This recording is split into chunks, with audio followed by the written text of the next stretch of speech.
welcome to another episode of Charlotte on the Scene podcast. I got my main man, Mo on the building. Yo, what up, man? What's poppin', baby? What's happening, baby? How you doing? That's a strong pound.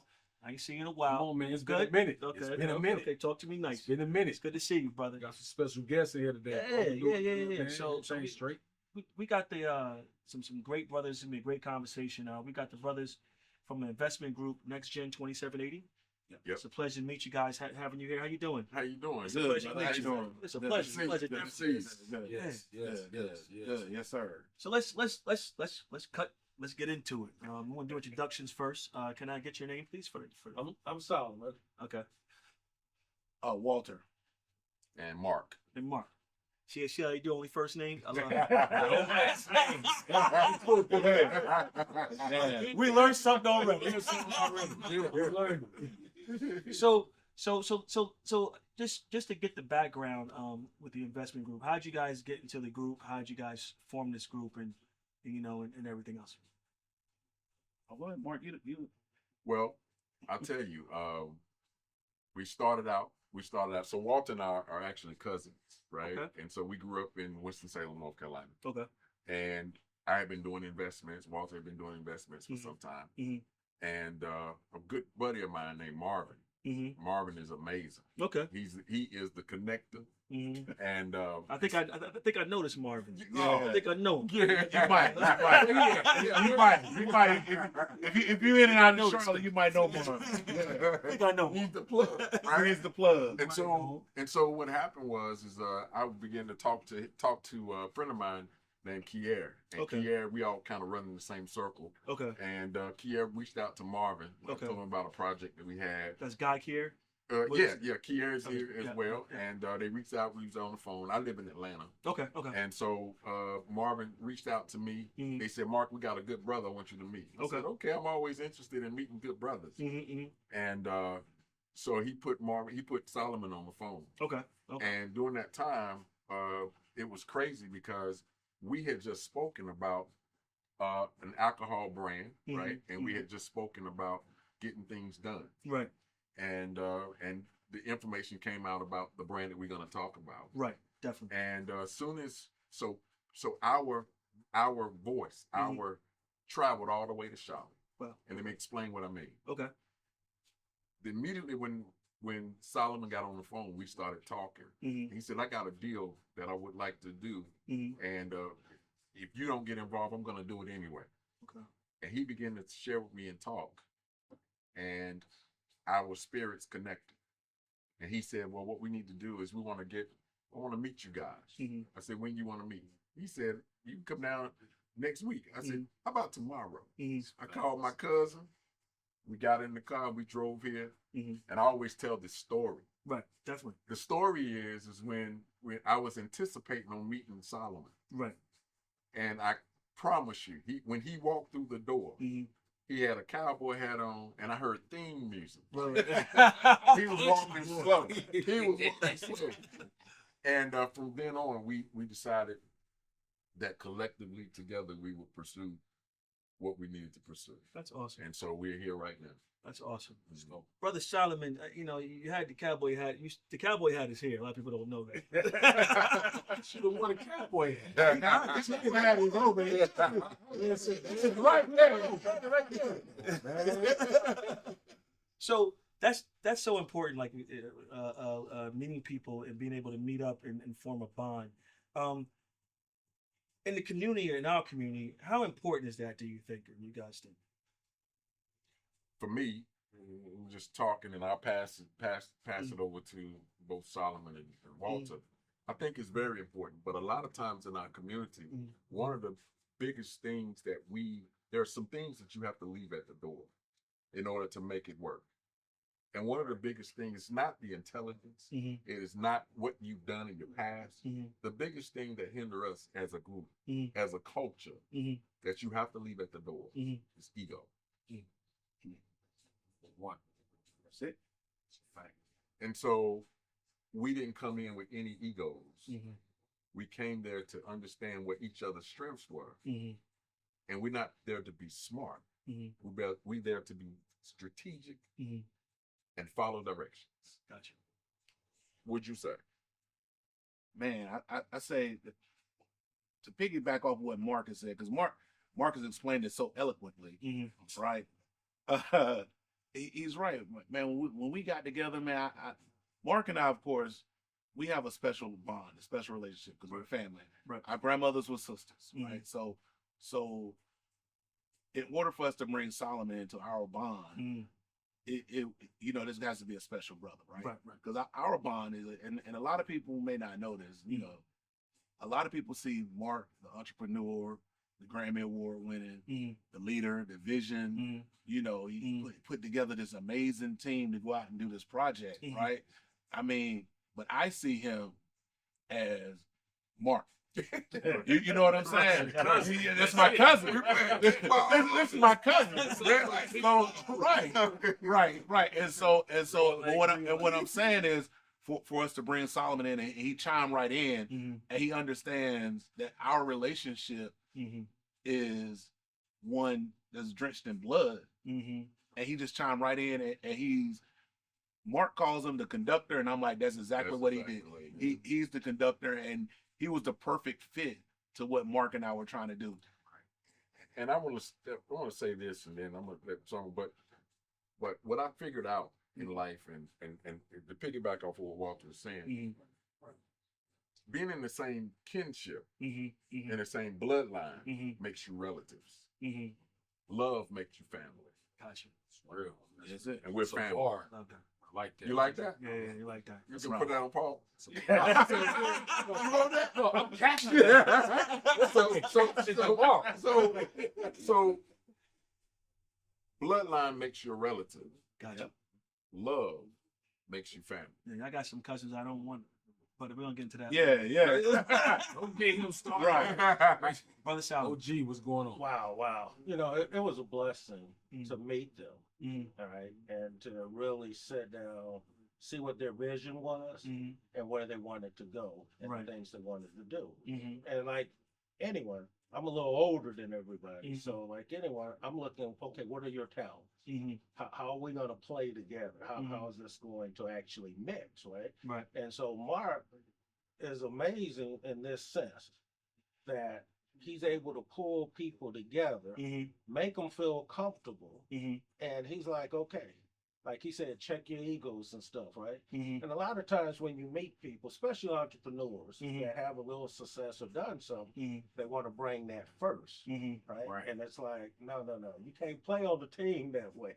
Everybody got to play their role because we all good at different things, right? So what my talent was, he recognized what it was.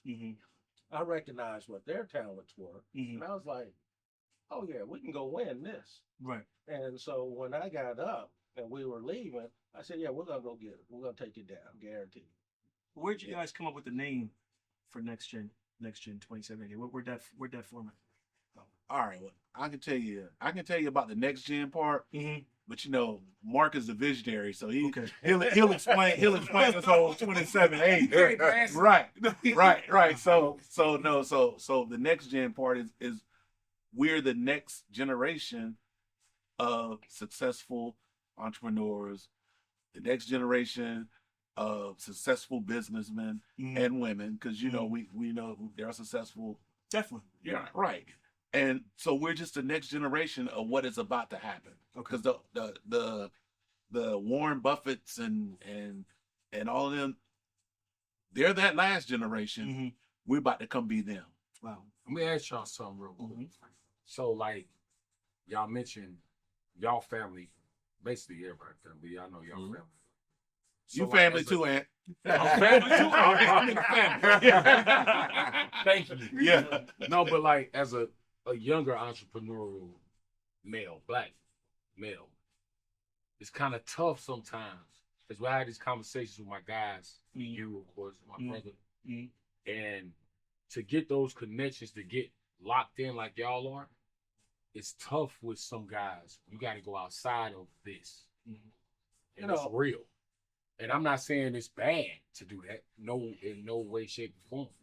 How do can y'all say something to my young entrepreneurial guys that come up under me that want to do what y'all have accomplished, to give them, to keep the structure right because I don't think it's no foundation. They just see something and do it. Y'all have a foundation. I come up under like y'all too. You know, guys like y'all. You know what I'm saying? That's why I'm blessed to be here. What would y'all tell even me and the youngest coming up under me? I gotta find it in different ways. And it gotta be organic, I feel like. You know what I'm saying? Let me say it this way. I understand exactly what you're saying and what you're asking.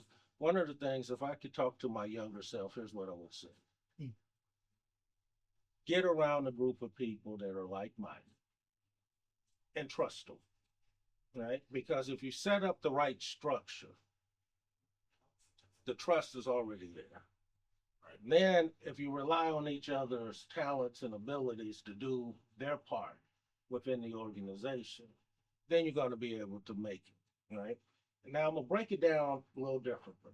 The first thing, and I made more mistakes than anybody. I've lost more money and I failed more than anyone. So now I got a keen eye where I can hear it and already know whether or not it's going to work, because I failed so many times, right? So when I'm talking to my younger self or people who are much younger than me thinking about being entrepreneurs, if you got $10,000, do not go run out and start your business. First things first, get you a consultant that knows what they're doing, that's been down the roads or the journey that you want to take. Then next is your structure.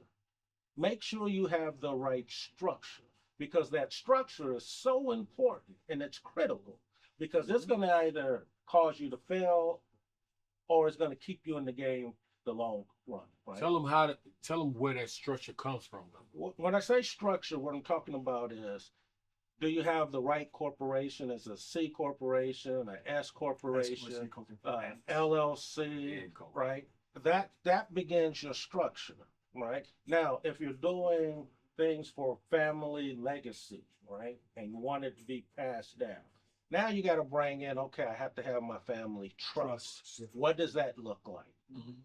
I need the contracts and everything in between the trust, my LLC, the trust, the corporation, and things of that nature. I need the loan agreements, right? In between. So if someone came to sue your corporation for whatever reason, right? Well, it's indebted to the trust, right? You know, I have a couple of fancy cars. The guy. Just a couple. Talk to me now. Just a couple. It'll be like this, right? Hey, you see why we brought him in, man. We can learn so much from this brother. So the guy told me one day, he said, you know what? If I see you behind me, I'm gonna slam on brakes so you can hit. And I said, no problem. And he's like, really? I said, no, because I'm gonna give you the keys. Right. So now it's your car, right? Yeah. Because when you have everything structured correctly, you're pretty much bulletproof. And he was like, well, why would you give me the keys? I said, because you're going to have to pay the note. He said, but you don't have a note. I said, yeah, I don't. But you're going to have a note. Right. You're going to have to pay that trust, that money, every single month, right? So it ain't hurting me, it's helping me. And I say the same thing, you know, we talk about athletes, celebrities, business owners, and stuff like that, right? I was watching a clip not too long ago where MJ had to give up an ungodly amount of money to his ex-wife, right? Ungodly amount. But if he had had that trust, it wouldn't happen. It wouldn't have happened. Okay, it would not have happened. And some of the things we were talking about earlier about some of the young fellows, right? Turning around, coming in the league, you know, and getting all this money, right? What's wrong with, if you have your trust, you have your company, now who owns your name? Your trust owns your name. So all of that now rolls up. So now you get my talent, but you don't get to use my name. You got to go ahead and pay my company for that, which is owned by the trust. You know what's right? That's structure. I did that not knowing what I was doing. Like my third year in the league, thank God to my people that I had in place, my agent. And I didn't know what a trust was. From the projects, I didn't know nothing about nothing. And they broke it. I say, we sat down kind of like in this kind of setting. Accountant, living will, financial advisor, agent. And it was like, this is what I had to read everything. And I'm like, I don't know what I'm looking at. and break it down. That's why that's so important that you said that, OG. Like everything y'all saying, because I had to really look at that, and I was like, now at 40 years old, it's like, man, my daughter's 17, my older son 13, my twin boy's 9. I'm like, okay, all of this makes sense now. We go look at it, because you see what that trust doing. You know what I'm saying? You see what them annuities do, and I'm like, now I understand it. But you don't know that when I'm 21 years old, Right? Right. You know what I mean? You So know, important, man. I spoke in Aspen a few years ago to some of the top athletes in the country. Okay. And Starhand, he was on his plane on his way. He had just finished the morning show, so he was on his way to Aspen. Right? And so he had to do his part of the interview from the plane. But I'm there on stage, I'm talking to everybody, and you know how it goes, right? So you have the agents, and then you have all of these companies that they want you to buy these different franchises and everything from, right? And then so I broke it down this way. All right. So when you're going to buy something, if you're buying it through your company, the company's owned by the trust, and you're playing, but rather than you taking the money directly from the team, your trust basically is getting X amount of dollars, right? Because it's getting your name, right?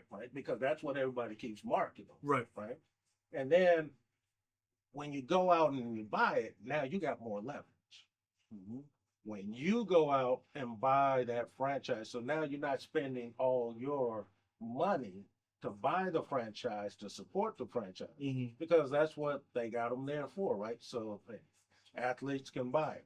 Then you, of course, you get the hanger-oners, right? And unfortunately, some of them are women, right? And you know, when you get to college, well, what do they do? Got it here, right? The women, they take you around, show you around, tutor you, and all this, right? And then you're buying them jewelry, buying them cars. What happens if you buy that car, right, with the assets that you trust on? You get the tax write-off, you get everything, and now you're not doing it from what? Your after-tax money. You're doing it with now before-tax money. Gotcha. Right? Gotcha. So I would say that to anyone, and it's the same for any businessman. So if you're starting a business, structure, right? Consulting first, structure, because you need smart people. The old saying, you don't want to be the smartest in the room. I ain't trying to figure it out. You already got the roadmap. Let me follow you and let me learn. And as I learn, now I can put my stuff to it and what I'm thinking.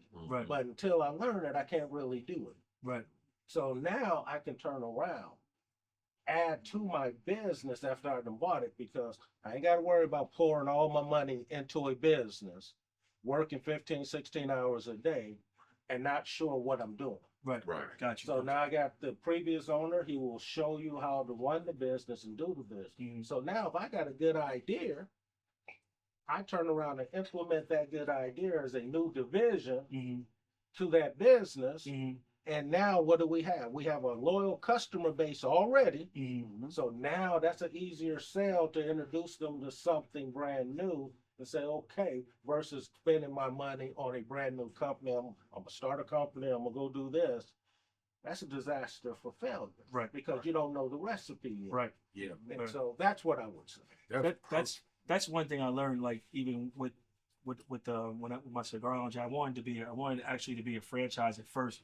But first of all, one thing I learned is that you can't serve two masters. So I was still working corporate while still doing that. And the retail guy told me, he's like, you got to do one or the other, because you got to dedicate yourself. And then sometimes it's real hard to really dedicate yourself to one craft. You could be you could do different things, but you have to focus on one thing if you're really trying to. That's one thing I did learn. You can't serve two masters, right? Or you can do what this brother did, just put together an amazing team. That's why I mean, that's a skill set. Put together an amazing. But my team kept stealing for the register. See, hey, you know what? You know what? Maybe you should have hired this brother to put your team. That consultant, right? Right. See, one of the things what Mark did was he was like, okay, let me get this team, right? that can understand this industry, Right. the liquor industry. Right. And there was a couple of factors. It's Mhm. like, okay, you got to be able to understand your industry that Right. you're going to be in. Right. Now, what is it you're going to do? Got to operate it. Right. So I need somebody that knows how to operate it to tell me the things I don't know. Right. So if you would have had that consultant, then Yeah. he would have told you how to hire them, where's the checks and the balances, Mhm. so that now you can manage it from anywhere. Yeah. Right. From there, it's like, oh, okay, how do I grow this? Mhm. Right? Because now that's a different skill set. It's Mhm. not the same skill set. Mhm. A lot of people think, oh, I can know how to run the business. Mhm. That's one skill Mhm. set. But growing it Mhm. is a different skill set. Brother Simon, what I say is this: after the lounge, you know, I sold it or whatever, I consulted for somebody else, and they asked me, they trusted me to consult for them, but I already, you know, so I'm steeped in the business now, Right. and I told them, I said, I could tell you what not to do. There it is. There it is. Because it's a skill. That's a skill. Because You know, no, that's a skill. And you know what? I'm gonna tell you seriously. So when we met Solomon, the first day we met Solomon, we drove up here to Charlotte, and we sat in the hotel and we met Solomon, and Solomon said, "I can show you what not to do." Yeah. That your point. That's exactly what he said. He said, I may not have all the answers, but I will show you what not to do. What went wrong for me? What went wrong for me? Right. I've experienced what went wrong for me, and I can tell you what not to do. And I told him on the flip side, I told him, he said, after I was done consulting me, still Cigar Lounge is doing very great. I asked him, I was like, he's like, what do I owe you? I was like, you owe me success. That's what you owe me. Because at the end of the day, it's like, you know, sometimes you just want to, where you had shortcomings at, you want to see people flourish and do better. Yes. And you get more, I feel in my life, you get more spirituality out of that and karma out of it. Sometimes you got to get your money though. Right. But We're gonna get the money. We're gonna get the money. blessings. Yeah. Right. I gave you this game. Yeah. Right. Because it's important. And when you, like I said, I think people are so scared to fail that they don't understand you'll learn so much. That's the thing. They have to change. They have to change their thinking, right? Yeah. The thinking is, and I tell people, I have never failed at anything I've tried. Right. Either I've succeeded or I learned. Learn. Yep. That's it. And I'm gonna learn so that when I go back out to try it again, I know what didn't work the first time. Right. So that means that first time wasn't a failure. Right. It was a lesson. It was a lesson. Big wins, small wins, all wins, no losses, just lessons. Just lessons. go. There it is. Talk about every day. There it is. That's it. We live in an age of knowledge right now, right? That a lot of us didn't have. Yeah. We didn't have the social media, AI, and everything where we can ask a question and they give us an answer. Right? That's different. You know, when I came up, and you guys too, right? What happened? Society taught us not to trust each other. Okay. Oh no, can't trust them. Black men, they smooth talkers, they fast, they shift. That's what society, when you look at TV, commercials, anything, that's what they were teaching us. So then when we came time to go to do business, oh, I'm not gonna trust him. I'm not gonna trust him. He's gonna try to get me. But with the right structure, he ain't gonna get you. His shares is his shares. Yeah. My shares are my shares. Your shares are your shares. So now it's about let's go win. Right. Say I ain't gotta worry about what he got. If he put more money in the deal than I did, he got his pro rata shares and equity in that deal.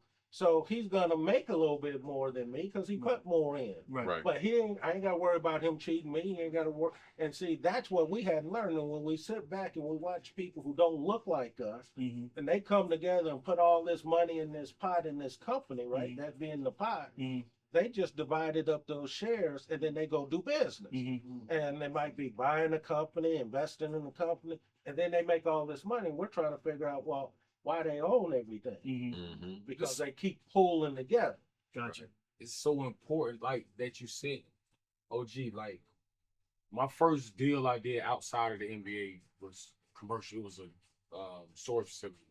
Revamped it, got it right, made a lot of money on COVID hit. Probably would have made more if COVID didn't hit. Right. But I couldn't do that with like brother I'm sitting here with right now. I had to go somewhere else with. And I never got the opportunity with brothers I tried to sit down and do that with. Right. You see what I'm saying? So like I got young homies right now that have money. I got a young homie right now that was in the military, got a large sum of money. He works, does anything in the community. Like, what am I supposed to do? And I don't know what to tell him. Cause he's not in the room like I'm in the room right now. So I tell him, I said, listen, save it. What do you want to do? He don't know yet. So I say, don't just throw money into anything. I lost money doing that. Well, the first thing, right? The first thing you should tell them. Most of the deals went right. Right. I'm gonna tell him. The first thing you teach him. People going to jail. The first thing you teach him to do with his money. I'm just saying. You know how they talk about trust? Yeah. Teach him about putting his money into a trust, so at least he knows it is there, and if something happens, that money can't be touched. And that's why you got to teach your boys about trust. You're right. I got to holler at them. Yeah. Most of my stuff is in trust funds. Right. Let me break that down real quick, right? Because it's more than just put it in the trust, right? It's what vehicle. Right. Like, right. I like.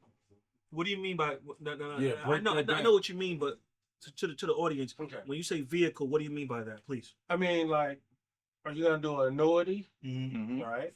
They're good. They're okay. Mm-hmm.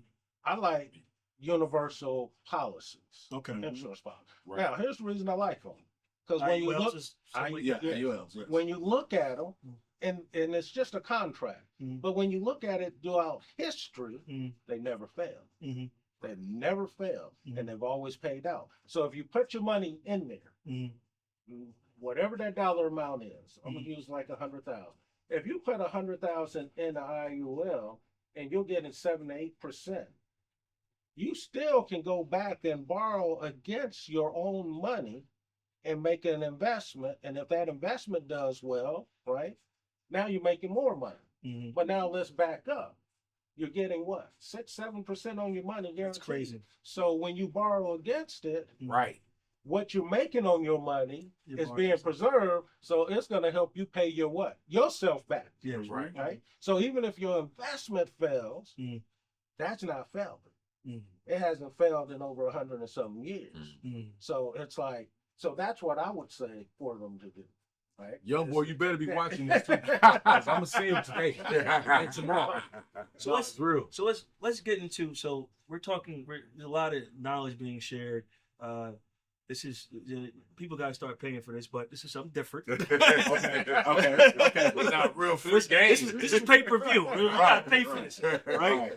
Let's get into the deal. So, nooks and crannies. You guys are looking to get into buying or purchasing the residuals or Uncle Nearest is in the company is in a little bit of bind right now, right? And you guys are looking to acquire. And you guys have formed your investment group. Can you give me a little insight on that and how you guys came to that fruition of doing that? Yeah, so you asked the question earlier. What did actually NexGen2780 mean? I can get 2780. All right. So when we looked at NexGen, NexGen, as Walter said, it was for the next generation. Gotcha. But the whole entire name tells an actual story. Okay. It's a story. NexGen2780 is, when we first put it together, we were actually going to help minority liquor brands because they couldn't scale. Okay. So when we would go out, scale meaning they couldn't grow. They would reach a certain level and they couldn't plateau. But 2780 means 2% management fee, 7% hurdle rate, and 80% what we call carried interest back to the investors. Talk to me nice. Right. Okay. All right. So break that down. All right. I like so that. so you like that? Yeah. Okay. All right. So NexGen2780 was an investment group, and we would go out and we would speak. We would go out and we were going to we were going to raise money for minority spirit companies to help them leverage to get them to where they needed to be. Okay. So when we wouldn't be there to be able to tell the exact story. So we created the numbers. So when our people would go out to represent the fund, they could talk intelligently because the numbers told the story. Gotcha. 2% management fee. That's what we would get for managing the money. Okay. 7% hurdle rate. That means that we wouldn't make any more money until the investors made a guarantee of 7%. Okay. And then after that was done, after everything, all the expenses, then we would do carried interest. The investors would get 80% of the net profits, and we as a group would get 20%. NexGen2780 story. Love it. And so, Hey, that's what happened? That's right. cold. So what happened? What happened was, and then I like to keep the story going, and then after we sat down and we really looked at, the whole 2780 thing, we was like, it might be better if we went out and found spirit brands that were distressed, right? Like that are failing for a reason, or whatever the reason is, they're just not performing the way that their owners or founders intended for them to perform. Right. And let's go out and start purchasing them. Right. Because like I said, we realized our team can just we could turn around anything. You know what I'm saying? Right. So let's go out and start instead of putting the money in, investing the money, and leaving it to the owners and the founders. Let's go purchase these companies. Gotcha. Right? Let's use our team to turn these companies around and make them profitable. Right? And we're taking care of, we'll take care of whomever's owning the company at the time. But what we'll do is we'll use our expertise and we'll make more money in the long run if we hold on. Because now I'm looking like, well, that 20% is good, but 100% is great. It's better, yeah. You know what I'm saying? And now 2780 is, we kept the name, and the name is important as to how we got started. Now you're doing but 2700. Right. Now's next gen 100. Right. We locked in because we was like, why would we risk this awesome team that we have and we only getting 20% of a deal? Gotcha. That made no sense to me. Right. Whereas we got this team that could turn this thing around, and now we getting 100% of everything. Wow. And that is the transition. That's part of the process. So right. process is important. No, I'm sorry, bro. One thing I wanted to say is like, cause I'm of course, you look at hip hop. A lot of these guys in hip hop got into liquor brands. You had Armadillo with Rockefeller. You had Scissor with Can. You had 50. A lot of these guys are getting into these liquor brands, and it looks good, but are they? And I'm not talking about if they're doing the numbers right. But my thing is that it's a very lucrative business, being with cigars and stuff like that, mixing with cigars is a very, very lucrative thing. How do you parse through companies that you think are in distress? If that's too much of asking, if you don't mind me asking. Well, I think most companies, and we've all heard the stories, right?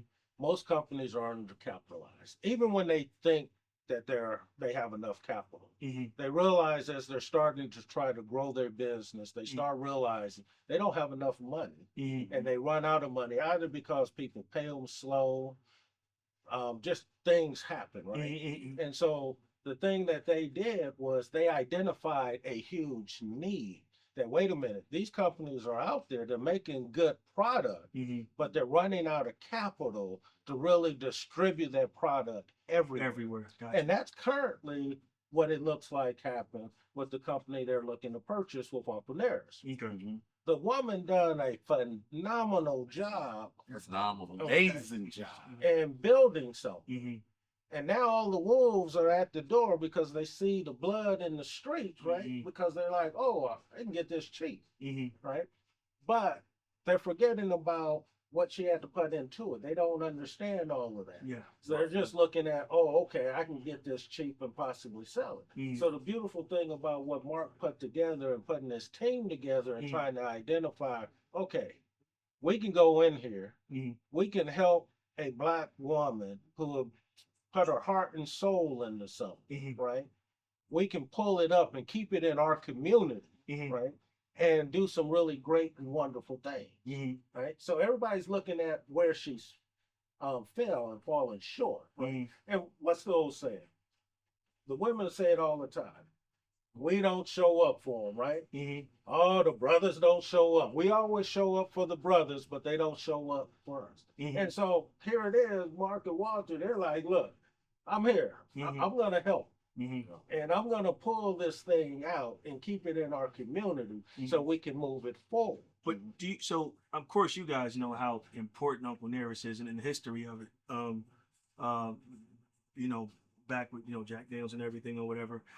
They have some right here. Yeah. So Hey, how about this? How about this? How about this? Yeah. My water. Yeah. So we're gonna talk about this great Uncle Nearest, but we can't talk about this great Uncle Nearest without talking about this 10 Enemy cigar. Right? And this 10 Enemy cigar. Give me a like. You can give me a like. Hey, bro, we got light, we got color, right? So this 10 Enemy cigar, you can find it at Aroma Cigar Lounge. Yep. Lounge in Charlotte, 9007 Monroe Road Yep. in Charlotte, North Carolina. Yep. And I'm telling you, you can come here, you can get this 10 Enemy cigar, you can get you some good Uncle Nearest, and we can keep that rolling. now we go back. You know what I'm saying? Because you talking about cigars and Uncle Nearest, we talking about 10 enemies of Uncle Nearest. The owner of Aroma gave me a nice box. So, I still have 2 left. Yeah. I smoke them on occasion now. It's a great cigar. And I appreciate it. And thank you for having us here, brother Nas, for having us here. Yeah, thank you, Nas. Thank you, brother. Better more. Yeah. And Uncle Nearest put some more hair on my chest. 40 years old. Well, you know what Method Man just said, right? He didn't mature until he was 40. I feel good about it. There you go. M-E-T-H-O-D man. There you go. There you go. So with this brand, this is a huge brand. It's a very huge brand in liquor. And especially in our community, it means a lot. What was the inspiration? I mean, I know she was in distress, but what was the inspiration behind doing this? And like with me, like personally, I think a lot of, not saying us, but we get a little scared about doing things because we don't know how to pull a trigger sometimes. Like, oh, we can't do it. Oh, we can't do this. How did this maturate? How did this come? Well, the first thing is, the Black community, we need to have stuff that we can be proud of. Facts. The story of Nearest Green teaching Jack Daniels how to distill whiskey is something the Black community should be proud of. And we just want to make sure that it stays in the Black community. Now for the audience that doesn't know what happened with that situation, because they don't some break that down. Break it down real quick. I know, but I'm just saying. Okay. Yeah. Well, what happened was Nathan Nearest Green was a slave on the Dan Call farm in Shelbyville, Tennessee.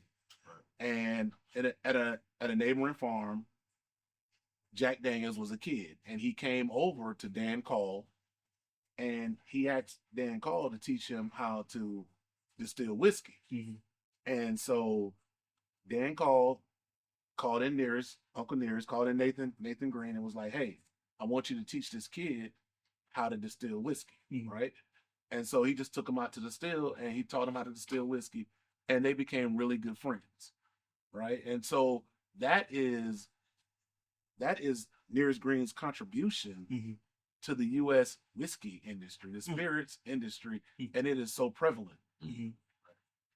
So why? So the thing is, it's important because I wanted you to tell a story. A lot of people don't know that story. Right. I'm a big historian, but like at the end of the day, why should we should not let this fail. This is our legacy.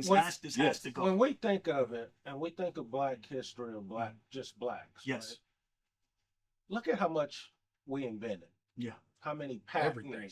right? Almost everything you can think of, from how to do heart transplants, the traffic light, Daniel Hill, you name it, right? Garrett Morgan. So let's go. when we think about that, we never got the We even had our recognition. hand in the ring go back.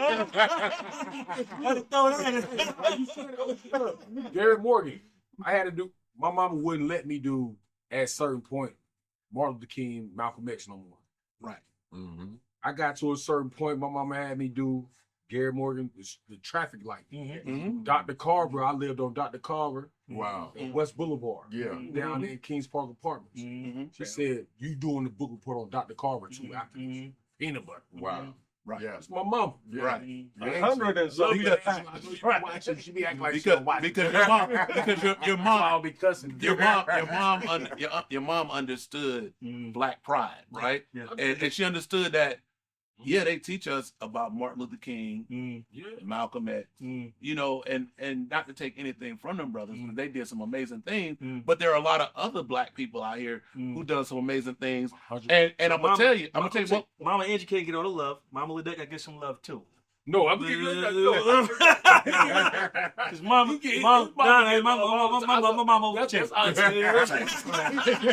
no, listen, I'm sorry. No. And another thing, right. And another thing that Black people should be proud of, the Black community should be proud of, Fawn Weaver bringing us the story of Nearest Green.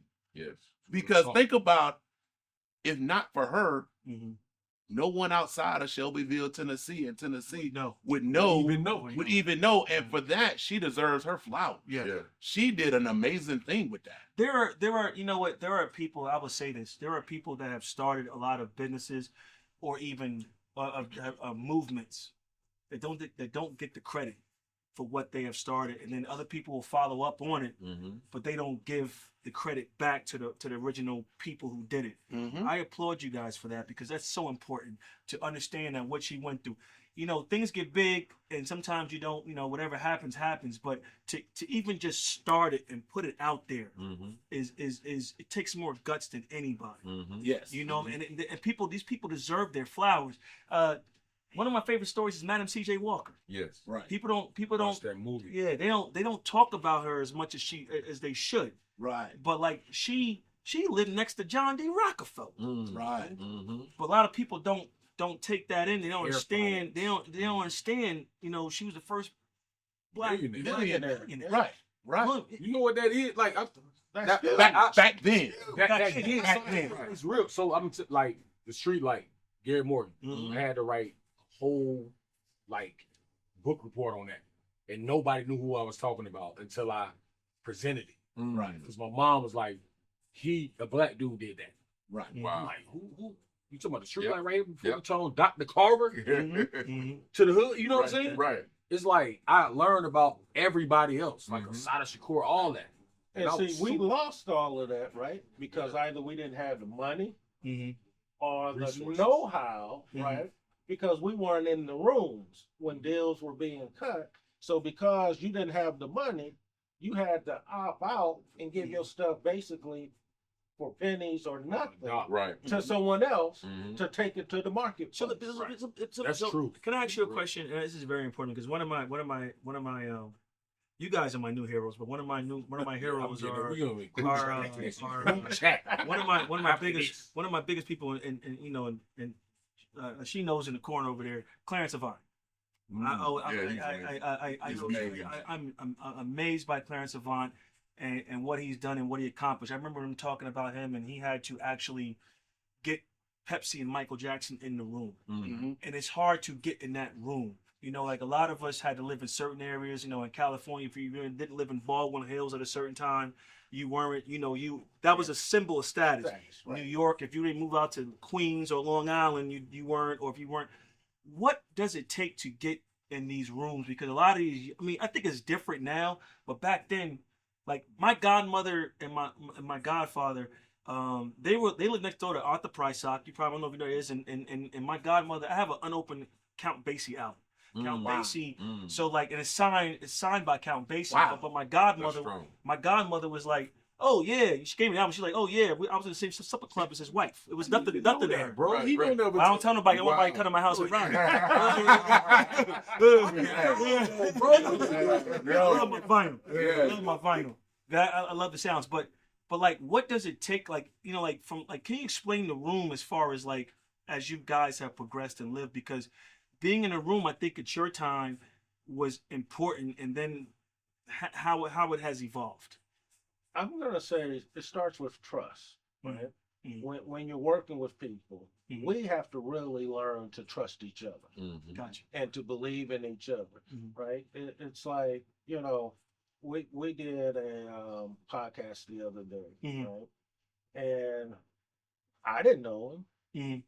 They didn't know him, right? And then all of a sudden, just like we're doing one today, we didn't know you guys, right? But now, because of who introduced and said, hey, you need to be on their podcast. You need to do this, right? So that the stories and everything can be shared. That's where the trust begins. So you can share the knowledge and the wisdom with people who look like us, and even people who don't look like us, right? Who just got a vision, want to do something. But you got to trust one another. Yeah. And it starts with that structure and understanding. The understanding is so important that if I invest in a corporation, and that corporation's got plans, we're all hoping and praying that it's going to make it. But now it needs enough money in there, just like a car needs fuel, right? Or these days, a good battery charge. Tesla? Yeah. So to keep it moving, Right. right? Because if it doesn't have the fuel, it's not going anywhere. And the money is the fuel. And once we begin to trust one another, once we begin to believe in one another, that, oh, okay, everybody's got talents and gifts, and I need to rely on that. And then it goes back to the network, right? Because I don't know everybody. Yeah. Everybody don't know me, right? Yeah. You keep bringing up the Ring doorbell. Yeah, we did. Everybody who got the Ring doorbell. Now, let's go and talk about it. Thank you, right? Because I got one. Because I got one. I ain't gonna lie. you know, when we It first worked, got too. it, right? When we first got it, right? The first thing they told us, oh, that's never going to happen. Other people got the patents and the intellectual property. Yeah. And I said, well, according to the patent office, we got it. Right. So if we got it, nobody else could have it, according to the patent office. And so it wasn't just us saying it, but the people who had the money, right? They were like, oh, trying to wipe us out before we can even get started. And so we had to look at it when we came down to a couple of things. We cannot compete with them in the same arena that they were competing. We're going to build a camera. We're going to compete with Sony, Panasonic, and all of these big camera manufacturers that already have a system in place that can build it quicker, faster, and cheaper. Right? So we said, focus on the patents. This is where our budget is. So let's focus on the intellectual patents, and let's look at where we think the industry is going. And that's where we focus our energy. So we had the budget to do that. And so while everybody else was focusing on the guy who owned Ring Doorbell, his name was Jamie at the time, and Richard Branson invested $65 million, they told him, you're going to need to go see those guys and get a patent. Get a license from them.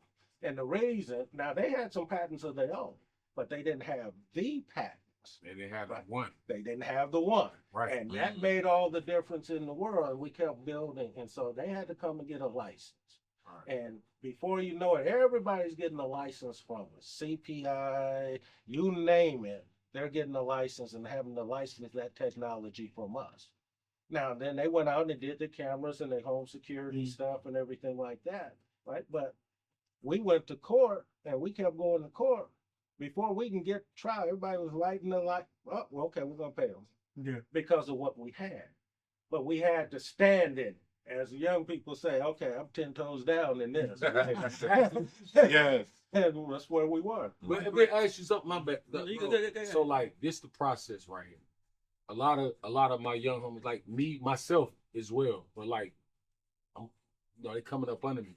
The process of trademarking and staying 10 toes down, but they coming after your brand like that. I had a homegirl had some stuff going on. I can't mention what was going on. It was some real high-powered people, and they had to give her a job and all this kind of stuff. But at the same time, can you just break that down, like what that process is like when you have to stay down when they trying to buy you or they're trying to steal your brand or steal your ideas? Oh, they're doing more than They're that. doing more than that. That's what I'm saying. Like They're trying to destroy that's your what image. that's right. That's your whole life. But see that, but people don't understand that. Like they just think I got this, and they took it. You know what I'm saying? Like, what do you have to do you can just generically break it down because they need to hear this. They watching. I want to know too. One of the first things you have to do, and this is in every business, no matter what you start and how you do business, right? You have to protect it. And that's where structure comes in, right? And that's where good advisors come in, right? So you have to make sure you can protect it. In our case, we turned around, we spent our money when we realized that we couldn't compete. Yeah. We spent our money on developing out the intellectual property and trying to protect it. And we did a good job. Now, it ain't easy because they're digging in your trash cans for 18 months. They're looking at everything that you've ever possibly done. And I'm talking about bigger businesses. And I'm even talking about, unfortunately, some government agencies. So everybody's looking, right? That's wild. Because they call one of their brothers that they went to school with that's in the fraternity, right? Or sorority. And they say, you know what? Mark's messing with my technology and we're doing this. So they sick them on Mark, right? And so now they're going through everything with a fine-tooth comb to discredit you, right? So when they discredit you, you can't get money, can't get access to money, because you know you got to get access to money to make things go. And they freeze them. And they freeze your capabilities of doing that. So they basically keep running you until you what? Have no more money. And if you have no more money, you can't defend yourself, right? It makes it real difficult. And so those are the things that you got to be aware of. And I don't care what business it's in, right? Because typically, look, I've been black all my life. I ain't found nobody's willing to work harder than me, right? Right. And that's our motto, right? Right. We get out and we go do the work. Right. Right. So if we know, all right, I got 15 hours a day, 6 days a week, 7 days a week for X amount of years. And I might not see a whole lot of money. So I might have to take a job at night doing what I need to do, but I'm going to stay true to the vision, right? I'm going to stay true to the people who invested in my company, who entrusted me. I'm going to be a good steward, and I'm going to keep pushing that forward. See, and then when you have those people around you that believe in you, that believe in what you've been called to do, right, now you can make it. Right. See, it don't take a whole bunch of people to believe in you. It just takes a handful to believe in you. Oh, gee, And I'm that's hollering what at you our after this. community have to do. I ain't gonna lie, that's real. And that's why it's important. It's powerful, right? That's why it's important. That's why your team matters, right? Yeah. Because like he said, you know, you may have to take a night job, but you also have to be able to trust that your team is working on this side while you and vice versa. So if somebody in your team have to take a night job or a day job because you got a night job, well, during the day they have to trust that you are working for them. Still gotta check in, but I don't need to have to check in on you. You don't have because you know when you put together the right team, the machine is going. Yeah. So one of the things I would say, and you played in NBA ball, and one of the greatest things that you all understand, I had to learn this, is actually I was sitting down and I was talking to another basketball player, and what he told me was so profound. I said, how are you able to compete in a room being the height that you are? How are you able to compete with guys that are 6 foot, 7 foot tall, and you here? Right. And he said, Mark, the reason I'm able to compete is because no matter what they do, they're gonna have to bring the ball to my level. He told me that. He said, and he said they got to bring the ball to my level. And so with that great team, someone may play a forward, someone play the shooting guard, and so forth. And they've practiced their skills to the point where when you pass them the ball, you understand that their skill set is going to do exactly what it is. That's why they didn't throw it up 1,000 times. That's 1,000 times. I've been telling you the whole time. You got to trust in me. You ain't no point, Mark. But one of the things you ain't no super. You the point. But one of the things that I would say is to piggyback off of what Solomon said. Yeah. What I've learned, and I've learned this in the music industry, and I'm pretty sure you learned it being an NBA player is it's much easier for a man to rob you with a pen than it is a gun. Wow. And Facts. and the bold print give it, and the small print take it away. That's why y'all OGs right now, big brothers, so important. I learned how to read a contract, and it was the most boring shit I ever did in my life. And I had to do it, and I went through it. 21 years old, and I thank God every day of my life for that. Right. Absolutely. You know what I'm saying? You can get real with a gun, but not a pen. But you Right. can get granular with that though. You can granular with signing a mortgage, signing a car. Yeah. Oh yeah. Anything. Anything. Like you don't look at the fine print, knowing what you can get, Right. whatever. You know, those are life lessons. Right. And So more life lessons. Let me share. Yeah. Let me share a story since you mentioned contracts. Yeah, OG. I was about 30, 31, 32. I was buying a nursing home. One of the first acquisitions. It's $5 million nursing home. And I'm sitting there, I'm buying it. I had one of the best law firms out of California representing. I get the contract, I go through it, call up the wife, who's the attorney, and I said, you know, did you go through it? And he said, yeah. Now I read every single word. And things I didn't understand, I underlined and had that conversation. Yeah. And he said, oh, that's boilerplate. Don't worry about it. Now, what does that mean? It was standard for the Standard, contract for acquisition. Oh, no, it ain't. And I said, well, I want to change. And so we changed some things. And let's say it was on page 17. Right.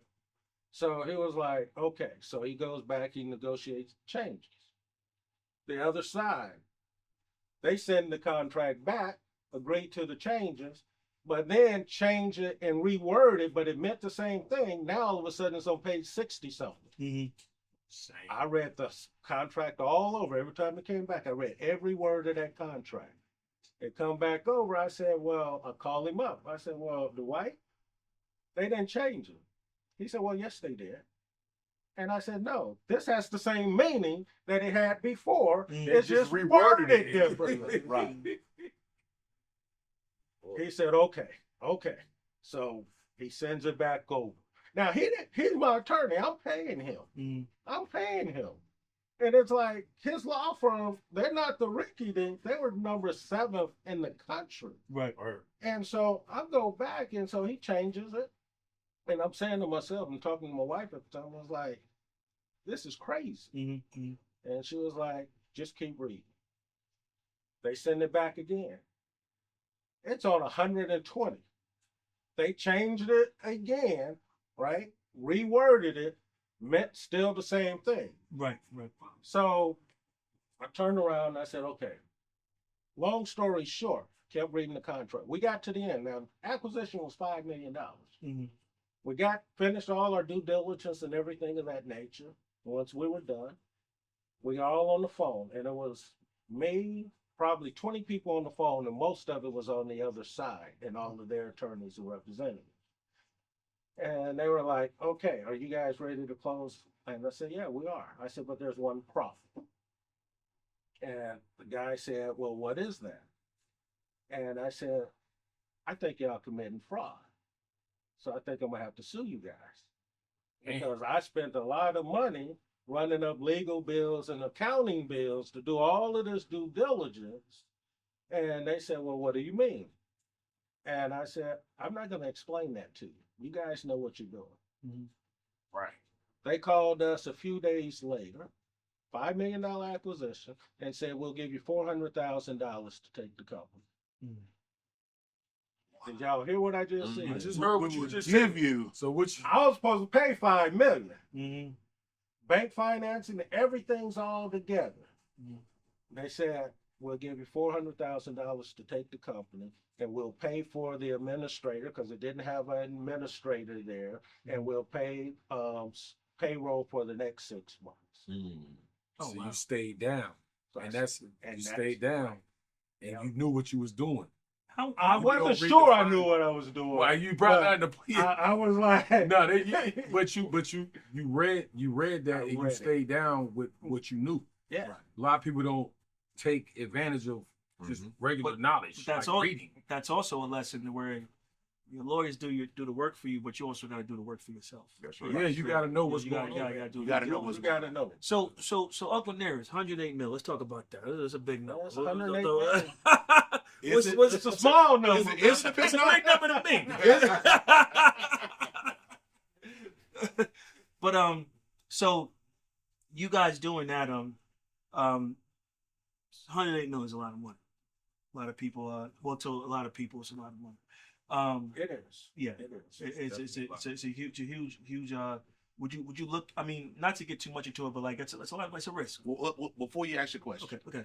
108 million is a lot of money, but 108 million is easy to get when the people that's giving it to you trust in your team. Okay, so explain. No. See, I'm asking you. You gotta explain that because you got a little fly on me, brother Walter. So you got throw it back. Now explain that. Explain that. Well, because the people who are giving you the money have to trust that you can do what you said you're gonna do. Gotcha. And if they have that belief in you, they'll give you the money. Yeah. They'll give you the money. Yes, they'll do their due diligence Yeah. on the company, but they're really giving the money to you because they know you could be a good steward of their money. Gotcha. And that's I want to say something. Mhm. In the United States, there's approximately 20 to 25 million companies at any given time in the United States that are doing pretty well. Right. 5 million of them have 10 employees or more, and these are white companies now. So it went from 20 to 25 million to 5 million, where a certain number of employees, 10 employees or more, that's doing over like $10 million. That number drops all the way down to about 140,000 companies when it comes to African American companies. 140 that's doing 10 million or more with 10 employees. And if you look at how many states we have and cities, all of a sudden you realize we're not even getting a piece of it. When you couple that on top of, you said 108 million is a lot of money, and it is, right? But we only get 2% of all the money that is available, right? And Black women get less than 0.5% of that, which makes it even like, how do we even sit there and have the audacity to sit back and say, oh, we're going to go ahead and buy it for that, knowing what the stats are, right? The stats are simple. We can't change that. But what we can change is when, like Mark, they put a good team together and and understand what it is they're looking for. So we ain't going to cry about it. It's like, okay, this is what you're looking for, right? Now, if you're dealing with a white company, you might only need this much collateral and be able to debt service this much. But typically, if you're dealing with us, well, we got to jump through, and we all know this, right? Because we all live it. Well, you're going to ask us for this much collateral, right? And you're going to ask us to make sure it can debt service this much, right? Where, okay. So our job is to make sure that it's going to meet and exceed what their expectations is, because I know when we walk in that door, you ain't looking at our company the same way as you look at that white man's company. He's going to get some benefit of the doubt. Oh, his collateral might be a little shaky. Our collateral can't be shaky. So that means when we do our due diligence, we got to be on point. We got to do our homework. And we all learn this from our parents and our grandparents. So one thing, I actually was driving into Uptown the other day, and I don't want to make it too much on black and white, but I do got to touch on this because it's Martin Luther King's birthday. He was doing a speech, and somebody asked him about the Black Negro at the times in the 60s, right before he died. And they asked him, they said, why is it that all these other ethnic groups, Italians, Irish, have sat here and have lived and have done good in America, and the Black Negro has not. And I think it's important to touch on this, especially with the speech, what you just said.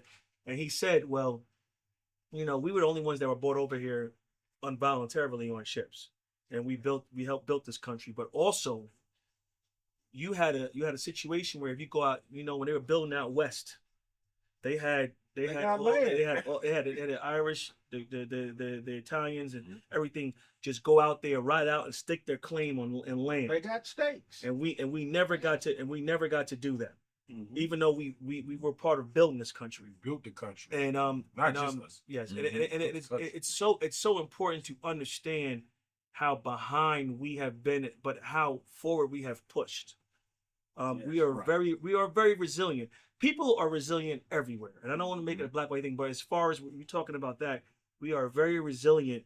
And yes, we do have to run through huddles, and our mentality is that we always think that we can't do when we can, but we were trained and conditioned to be like we can't walk in that room when we do belong to be in that room. Oh, and that's very important to put out there, Right? Because whatever you're trying to do in life, you have to understand you have to get in that room and command that room. That's very important. Absolutely. And that's what you're saying. And I You walk through that appreciate door like you belong in that Yes. room. Yes. I love that, and I say like, I'm the youngest one on the thing. You're young 40.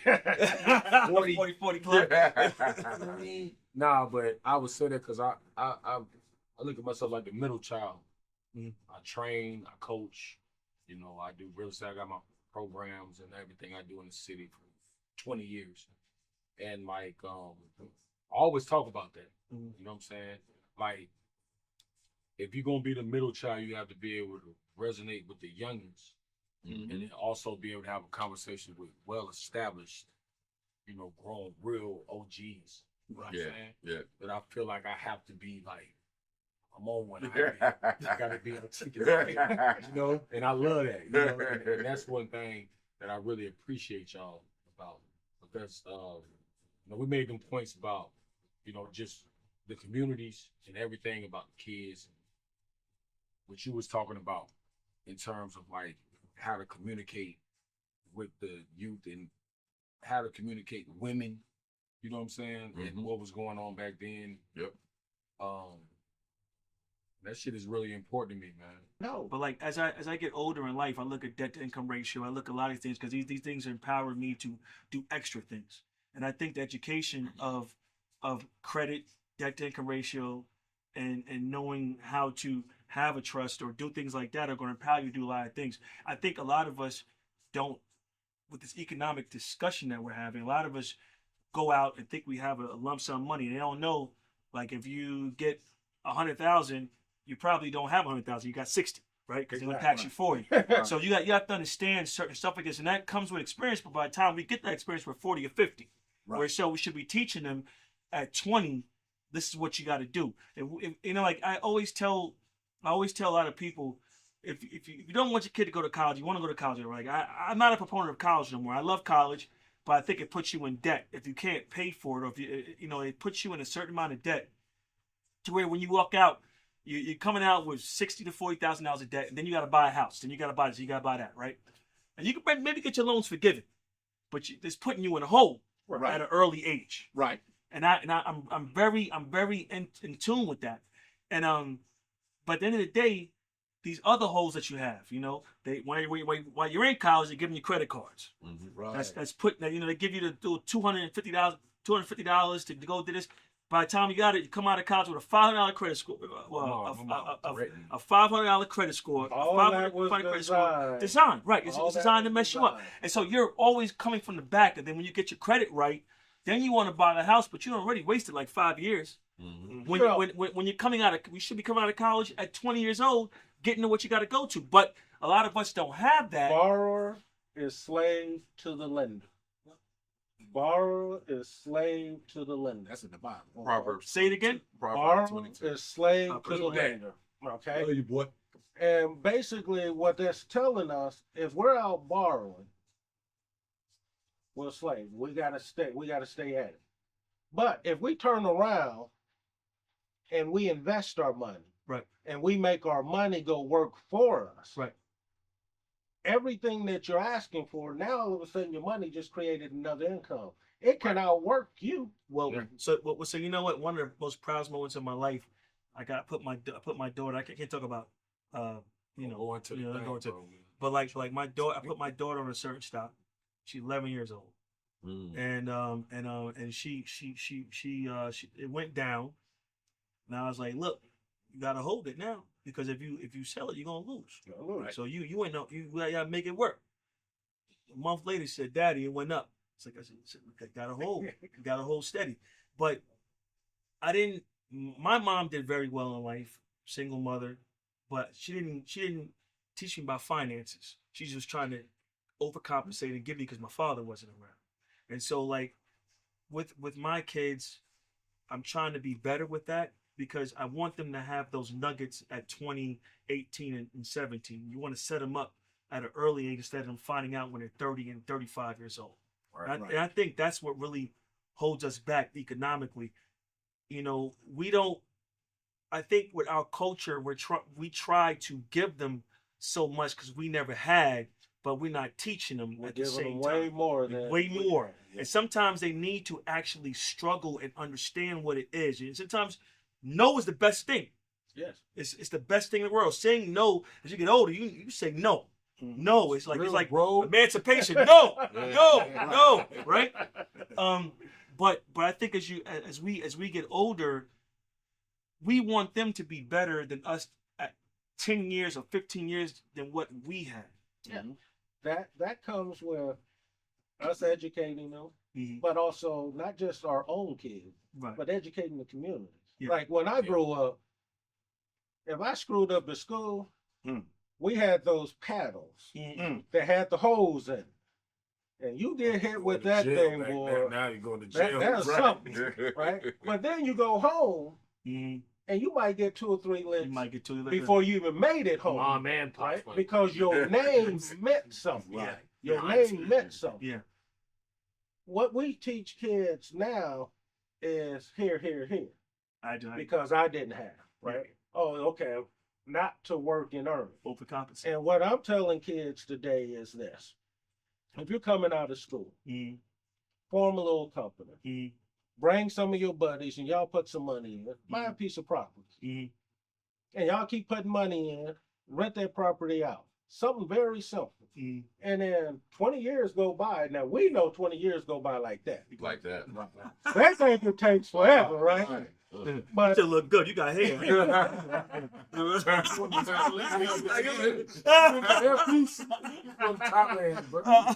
go there. I'm going 2 more years. I wait till dividends turn right. But when you're thinking about it, that's their money to go out to eat. I went to a movie. I went to a movie and dinner. Cost me almost $200-something. Yeah, it's crazy right now. How in the world does a kid take a young lady out? And that was a matinee. Yeah, that's right. You gotta get it. They want you to spend more than that now. Yeah. But back in the day, if you was the brother that didn't have a car, you couldn't really go on a date because the girl wanted to go out with the guy that had the car, right? So all of that stuff, you have to teach them now that, wait, your money's got to go to work. Yeah. If your money is not going to work, you're going to be working a lot harder. And you're going to work a lot longer. So now you're going to work till you're 60, 65, and you're going to basically be just over broke that whole period of time. You're going to have moments where, you feel good because you had that flux of cash. Maybe someone died or you got a big tax return or whatever it may be. So you're going to have those moments. We all do in life, right? Because that's life. But at the end of the day, if we all would have put some money in a pot when we were 18, at 30, you had already been financially independent. Yep.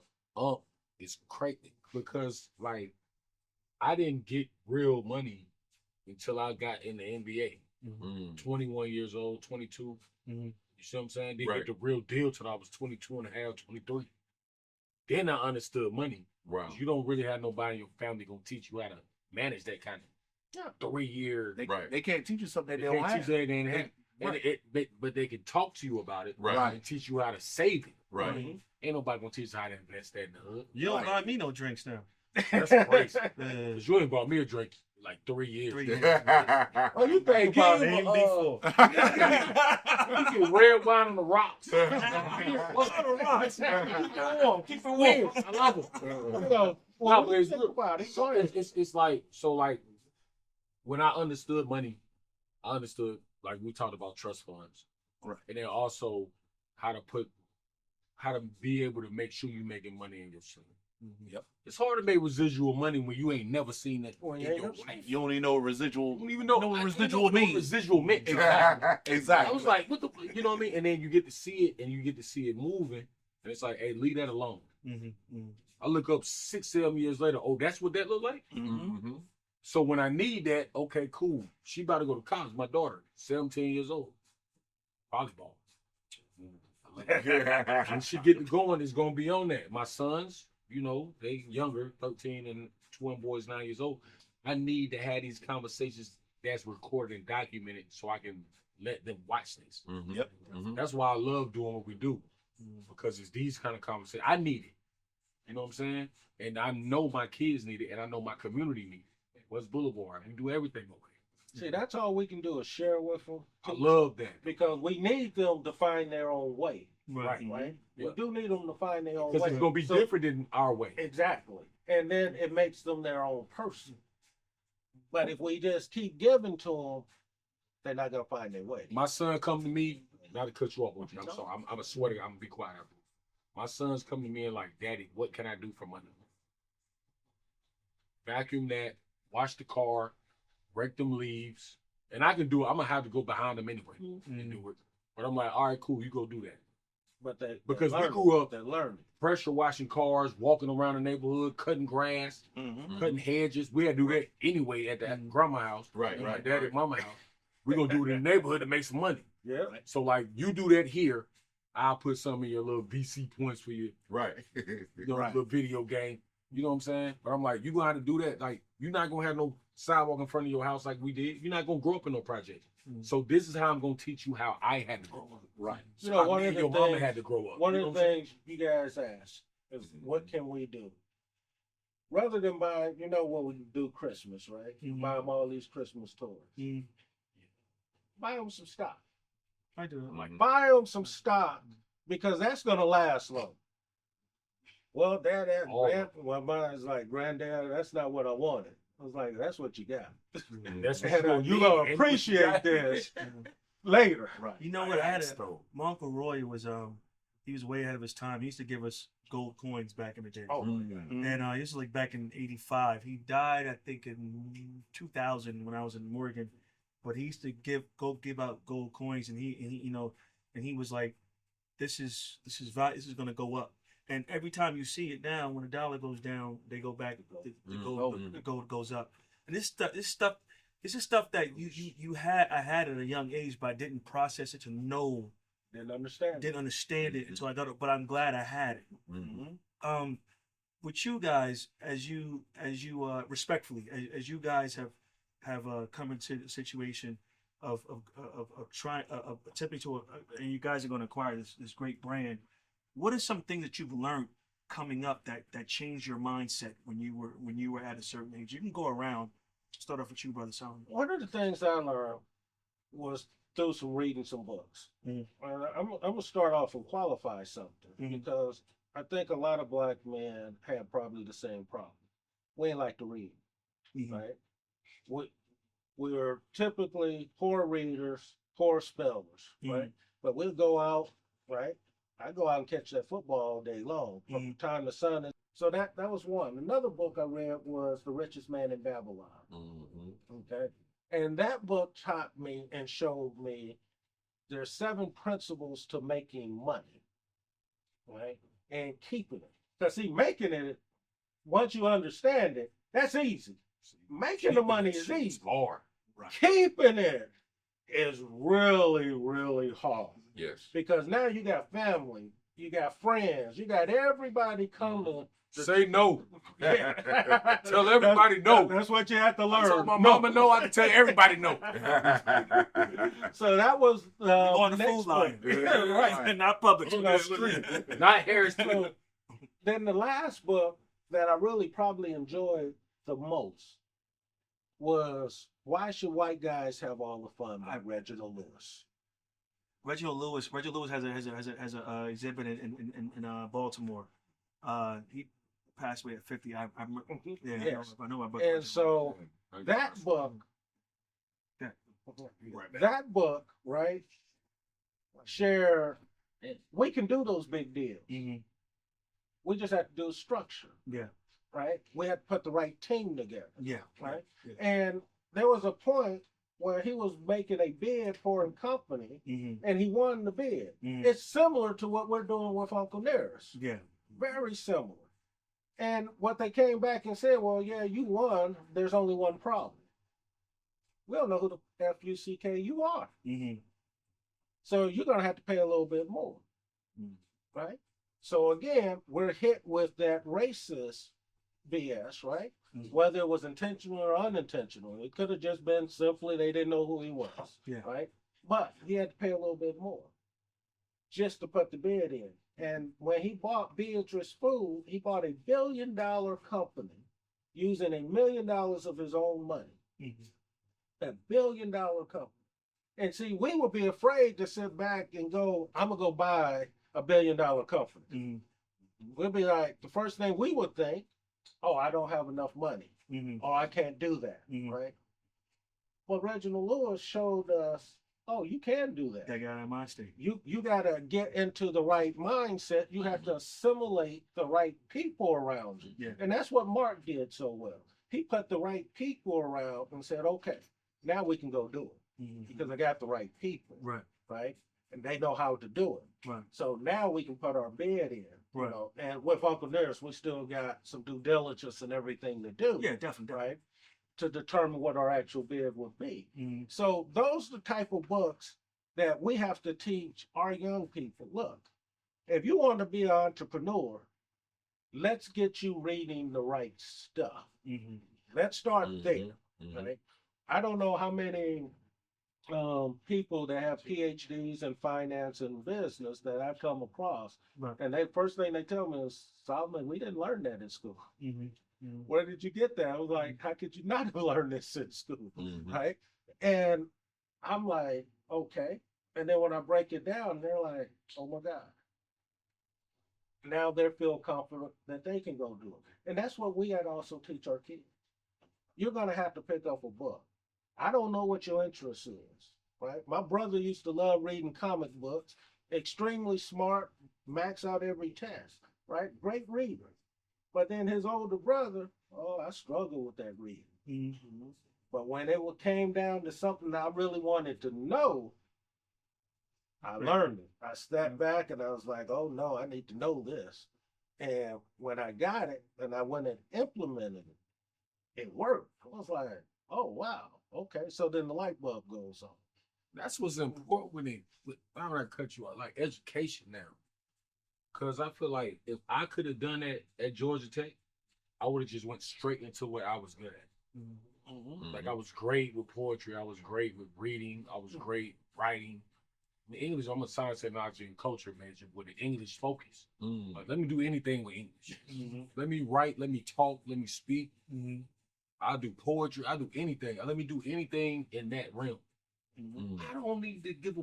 I don't care about break. And what happened and all that. I don't care about Talk that. easy. I love history. No, you a history. You a history guy. I don't care. Oh, yeah, I love Black history. Let me talk about that. Let me see your genius. That's what came from that, right? It's so that's gratifying that you say that. You know, you said it. You read the contract. You sat back at 21, but I had to do it because it was right. You read that contract. You had to because how many people that play sports don't? I had a guy tell me he got $100 million basketball contract, and he thought he was on top of the world. And I said, well, let's think about Uncle Sam. Now, say I'm great at math. I used to beat the calculator. So 67. Now it was like, oh, your $100 million is only going to be around 60. Yeah. Now you still got to pay everybody. Yeah. You got your agents and everybody got to get paid. They not getting paid out of your net. They getting paid out of your gross. So, you're going to get a little bit less than what you thought. So now you probably in the 40s.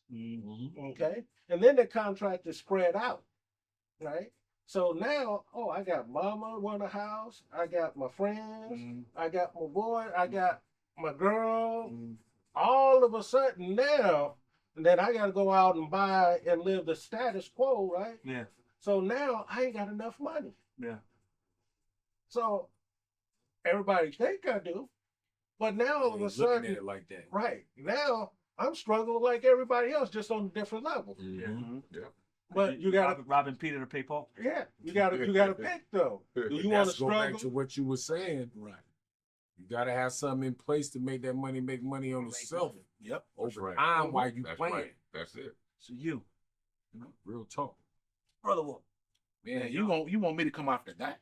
Let him go first.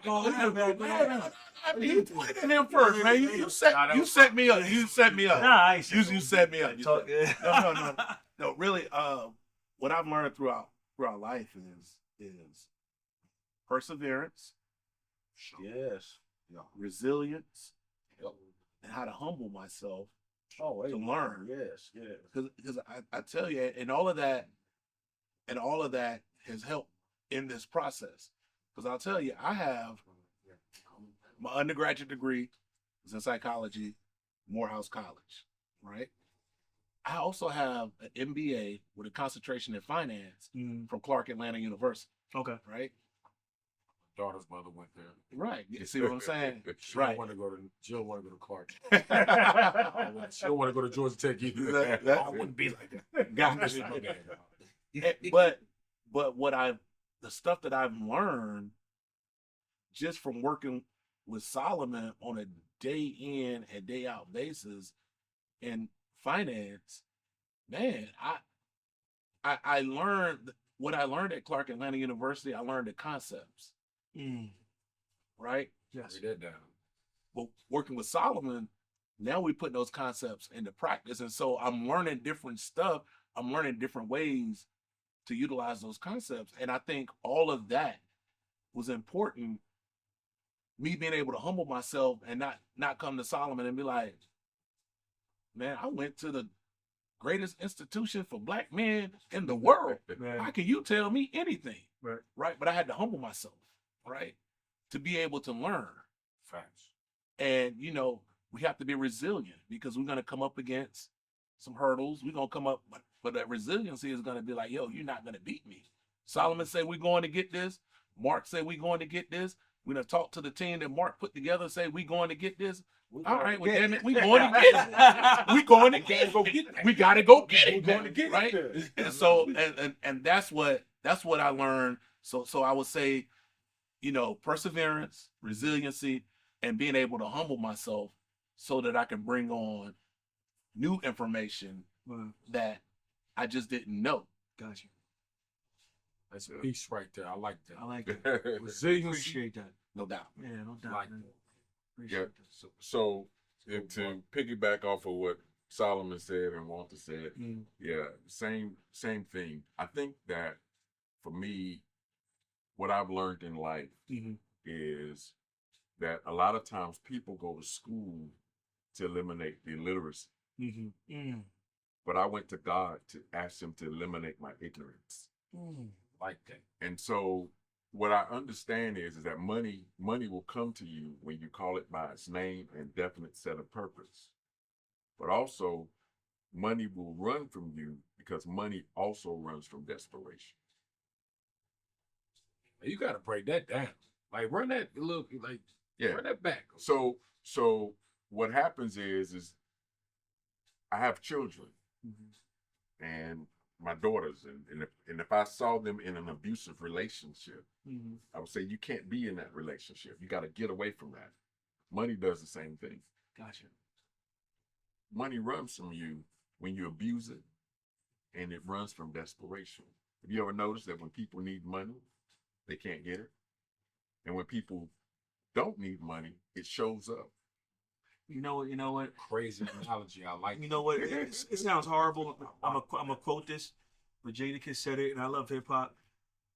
As soon as you start chasing the money, that's when the money starts running. So here's the question. Please. A lot of times people say, I'm chasing the bag. I'm chasing the bag. The question is why is the bag running away from me? Why is it running? Right. You shouldn't have to chase Like the bag. real bars today. It's crazy right You now. shouldn't have to Be chase. attracting the You should be bag. attracting the bag. Man should be coming to No, you. I'm not chasing the bag. But The see, bag should be coming to me. Y'all had But you great, have to have a set purpose. Yeah. right? Money will not come to you if you don't call it by its name. So you talked about the 108 million. Seems like a lot. It's not a lot. It's going to come to us because we have a set plan. We have a definite purpose for it. And then we're going to put that money to use.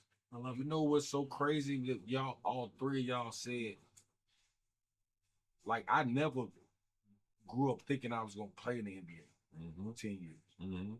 It was the it was the passion, like it was the passion, the purpose.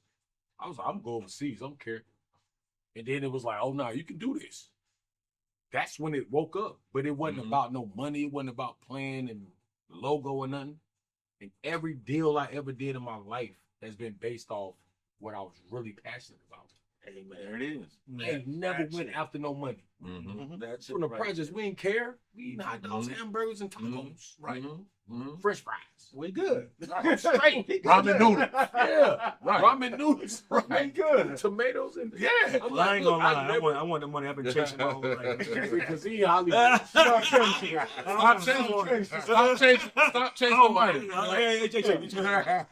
I chased for a long time.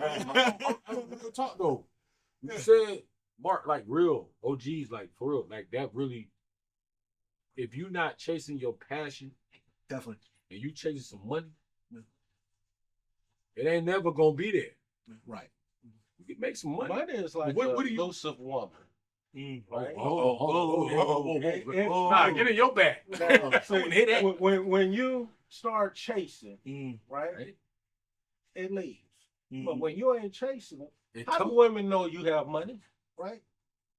You don't have to chase them.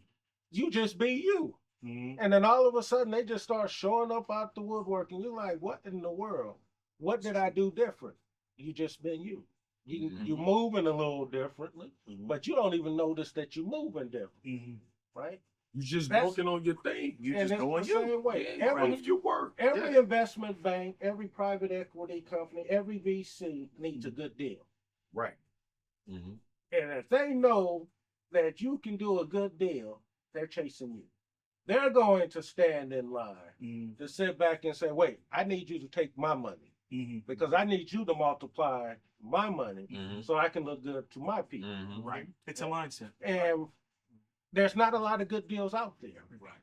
And like I said earlier, with the $108 million. I didn't need to put a number out No. there. I mean, it's not- Look, we need more than 108. Right. We listen. I'm gonna tell you. You said 108, but I'm gonna tell you, this team that we put together, that Mark put together, this team that we own, we got a commitment No doubt. for up to $500 million. Oh, So I that's ain't why putting numbers up. that's why when you said 108, that's why we was like, okay, that's what it is. Yeah. But the people who are giving us the money believe in us, Believe in us. That's awesome. and that's what it is. That's awesome. They believe in us. They believe in Mark. They believe in the team that he put together, and now we just about to go do our due diligence and go do this thing. Yeah. One of the things that I say, and I'm gonna be, Yes, definitely. the team, they're amazing. And what I always say is that a man with a vision that can't have people to support him and get behind them. That's why I love the team so much. That's a man taking a walk by himself. You know, Mark put a team together that's disrupted several industries, right? You can kind of hang your hat on that, right? Yeah. So if he disrupted several industries, that means, oh, this is just another industry to him and his team, right? To disrupt, right? This is legacy here. Mark put a team together that, hey, we have 18,000 publicly traded companies in America. Roughly 6 of them currently are managed or controlled by African Americans. Right. Out of 18,000. So that means we ain't even at 0.25%, right? Right. We're way down, right? And so members of his team have sat on the board and ran 3 of these public companies when there were 16 of them. Right? So when you're putting a team together with that awareness and that knowledge and that know-how, The rest is just cakewalk. So it's like, how many shots did you have to take? How much did you have to practice to He make still it gets into mad the when he misses league, shots. right? How you know that? Because somebody told me you was at the gym the other day and you was shooting. And you missed 1 out of 100. You started throwing fits like you was a kid. I'd still kind of be like that. I got a training company. I got an AUT. And so like the practice that you put in to be able to hit 100 out of 100 shots. That's the team we put together. We put a team together that has practiced and done this. So this shot that we about to take. That's why I gotta holler at them. Y'all know we in the group chat already. I got something. Right. My engineers. Yeah, we've been going for a while. Yeah, five. Yeah. So All right. I just want to say this before we wrap up or whatever. It's a blessing to be around greatness, and I really mean that. I've learned so much in the last 2 hours, and Brother Mark, I want to tell you, I feel you're very spiritual, and I just wanted to all you guys spiritual, but like you very spiritual, and I appreciate that because I've been through a lot in the last couple of years of my life, and I'm learning how to be more with God and trust spiritually, and know my power. This brother right here, I want to tell you guys, I didn't know he played NBA when I met him. Wow. We were For just like 2 years. we were just hanging out and talking. Wow. You know what I mean? So, like just being around like-minded people and just and every time I did a podcast after I had him as a person on there interviewing him, he showed up for me every freaking time. He's amazing. Yeah, amazing. Amazing. See, look what you did with your team. Yeah, You put him on your team, right? Right. team. You might take show up all the time. I told him get the. So, but like, it's just great to meet brothers who are in tune, who can educate and still do great things and build. And then like that. I think it's just this interview was so important to me because a lot of people are going to learn a lot of things. If you could give something to the people out there, just something simple, to where they can take from this interview that you feel. Besides, you guys are going to acquire this company. I already feel it, and I'm gonna be drinking it. Yeah, right. You know what I mean, I'm gonna be, but like it's a pleasure to meet you guys. But like, just give something to that 18-year-old, 19-year-old, 20-year-old that's trying to aspire. Like a one-liner. Yeah. Like a real tough one-liner. I think it's important for the community. If you don't mind me asking. Brother Mark, you start first. Yeah, so what I would say is, and I said this before, is stop telling your global vision to neighborhood thinking people. You get it. You know how many captions I'm finna have today from you? What's up, OG? Because they will limit you based upon the limitations that they have in them. Gotcha. Fact. Gotcha. What you got? And you can attest to this, right? Listen. You miss 100% of the shots that you don't take. Mm-hmm. And that's the one I'm gonna give you. That's all. That's That's my it. one line. That's it. That's it. Take your shot.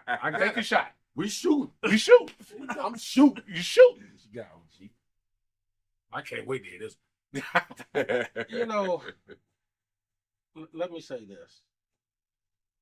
When you look at someone that looks like us, look for their genius and see how you can help them.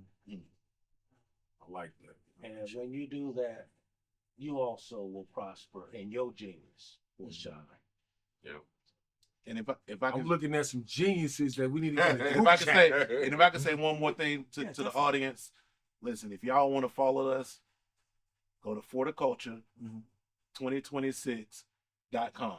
For the Culture 2026.com. And you can follow our journey through this acquisition that we're about to do. Definitely. No, we're gonna push it.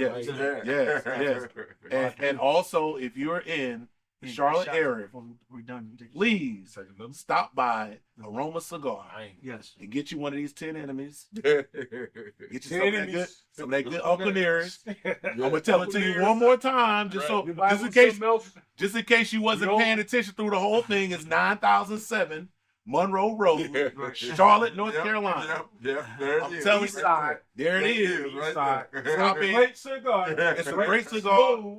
Yep, there it is. Great cigar, and get you some good Uncle Nearest, and we keep Uncle this. Nearest. And when you come across a black company that's doing something, go spend your money there. Definitely. And if they happen to be public, you know, go jump into what it is they're doing and support that. Definitely. Right? Definitely.